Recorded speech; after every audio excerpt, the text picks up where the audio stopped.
Беларуси, я когда вот побывал там, думаю, если бы мы так работали, мы проблем не имели. День и ночь, день и ночь.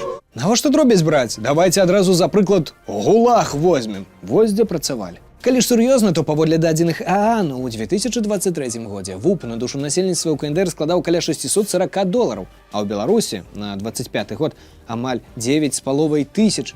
Гэта значыць, што ўзровень жыцця і даходы беларусаў прыкладна ў 15 разоў вышэйшыя, чым у паўночнакарэйцаў. Ёсць чым ганарыцца. Выходзіць, што гэта хутчэй мы маглі б павучыць розных там Кім Чын Ынаў.